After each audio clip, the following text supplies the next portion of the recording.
Hello and welcome to Face Off here on France 24. This is a crucial week for the French president, with Parliament voting on a highly symbolic and controversial constitutional reform and a cabinet reshuffle in the works. One could argue that François Hollande is playing one of his last cards before next year's presidential election. With his popularity once again in the doldrums, no signs of improvements on the economic front, and growing discontent in his own socialist camp, Hollande needs to show that he can regain the initiative if he wants to have any chance of being re-elected next May.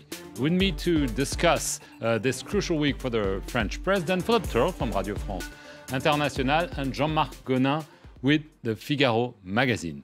So, Philippe, an important week for the president. There's this constitutional reform which he proposed after last November's terrorist attacks here in Paris. Lots of speculation about a cabinet reshuffle. Clearly, he's already thinking about next year.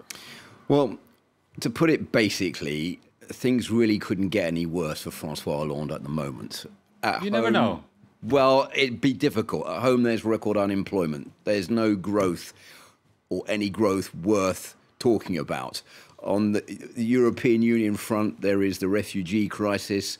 There is the fallout from the terrorist attacks in Paris. There's a threat of the British exit from the European Union. All these problems that he has to manage. And not only that, within his own ruling Socialist party, which is in government in this country, there is a split between those who think that François Hollande has moved too much to the right and is not paying attention to the socialist voters who elected him in 2012, and those on the far left who say the president has lost contact with the core electorate of socialist voters and they want to change. So all of these problems were having to be dealt with. So what François Hollande is trying to do now is to kickstart his popularity, to say, yes, I have new ideas, I'm a new man, there's a new me behind, and if you follow what I'm going to do, then I will bring you what you want, and you should re-elect me next year in 2017. So a cabinet reshuffle is one thing, because several ministers are unpopular. Some ministers have already quit the government because they don't agree with what François Hollande has been doing, and there's even pressure on the president to renew his prime minister, Manuel Valls. So we will see what happens on that front.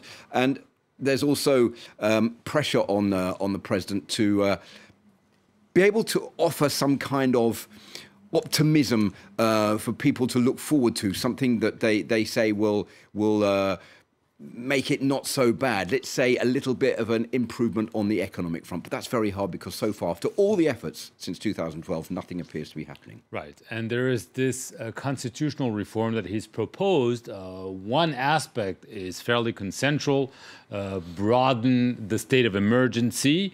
However, another aspect has been and will be a topic of a lot of discussions and so on, was this idea to strip citizenship for terrorist convicts. And this has occupied a lot of the time and the energy of the president, MPs, and many people are, and even us, obviously. And some people are saying that he's losing too much time on an issue that's not as important. Obviously, if you look at the efficiency and how many cases will be involved there, it's a sideshow for the president. But he has tried to resist his own majority with this project, and that brought him a lot of difficulties.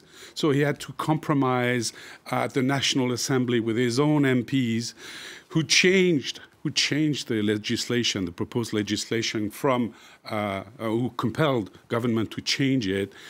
It started with people who had a double citizenship, and it would regard only those people.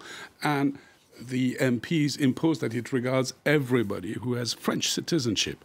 But this has brought now the difficulty to the opposite camp, because the conservative majority of the Senate disagrees with this. They said, no, we've got to come back to the president's initiative at the very beginning, from the first speech he gave at the Congress in Versailles. So now it's a huge mess between the two assemblies. The two houses of parliament will end up with conflicting legislation, and they need a compromise to vote on the same text, and that could last.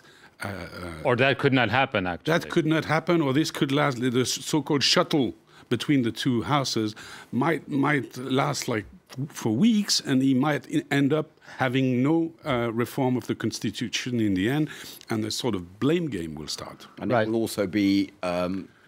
And that's supposed to be an important, I mean, let's just, just to broaden this before you jump in, this is supposed to be the response to the latest terrorist attacks. And obviously there are many measures proposed to beef up police powers, the use of weapons, less control from judges and so on. But this particular issue has seemingly eaten up really most of the oxygen from that constitutional reform. Well, as I said before, I think this was an emotional declaration which came just 3 days after the terrorist attacks, or 4 days after the terrorist attacks last November, in this Congress at Versailles, both the Senate and the National Assembly reunited together during an address by President Hollande.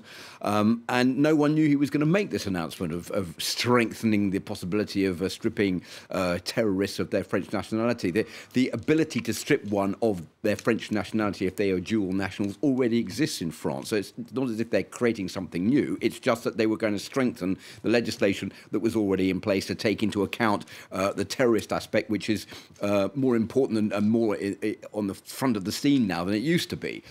So President Hollande made this announcement to the general surprise of everybody. But of course, once the announcement was made, he had to follow it through. And this has caused a split again within the Socialist Party and also on the right, but more importantly for the president within his own Socialist Party, between those who are in favour and those who are against. And it's very difficult now for him to be able to get out of it. He can't backpedal on that issue. And on the other issue, which is the state of emergency, this is going to be prolonged until the 26th of February. And after that, it's going to be probably enshrined as part of the constitution. And many people in France are saying, well, we shouldn't be doing that either, because that will open the door to all sorts of abuse maybe later on. It'll be all right now, but maybe later, if it becomes part of the constitution, that means that the police and can intervene without the support of a judge. So we really don't want to go down that road either. So there's all these different aspects that have been opened up, like this can of worms that have been opened up by President Hollande during this discussion, this speech in Congress last year, which have caused all these problems that really the president doesn't want to have to deal with. Let's take a listen to one of the conservative leaders, former Prime Minister François Hollande, who had this to say about this proposal and what it means. Wanting to change the constitution covers something up. What's that? It covers up the helplessness of the government, which instead of acting, enforcing existing laws, putting into place an efficient strategy to fight terrorism, prefers to start new debates. So François Fillon accusing the president of trying to steer some debates and probably some divisions.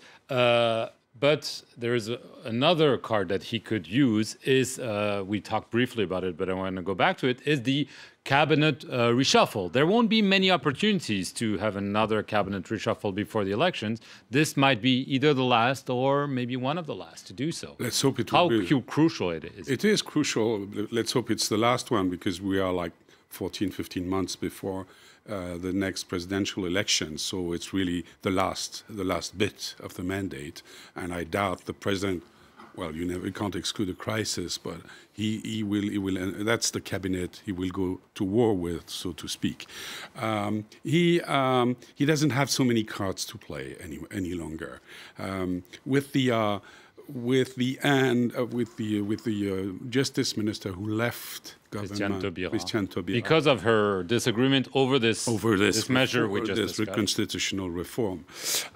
Now he's a bit. He's been stripped of all support on his left wing. So, and I don't think he's trying hard to get some Greens, some new faces to broaden the support in the majority, but it's extremely difficult. He has done it pretty clumsily for the moment, so he will have to stay with just a limited part of his majority backing him. He will always think that he has much of his voters behind him. The voters, the socialist voters, are backing more or less the last reforms he made, but regarding his parliamentary majority, he will have to leave aside part of it. Right. Very quickly, I mean, one minister that's said to be leaving is the foreign minister, Laurent Fabius, who is slated to head the Constitutional Council. Do you think François Hollande will try to broaden his base, because it's been shrinking, as Jean-Marc just said? Well, the two candidates that names that people have been put forward is, one is Ségolène Royal, the current ecology minister, who may be a choice for foreign minister.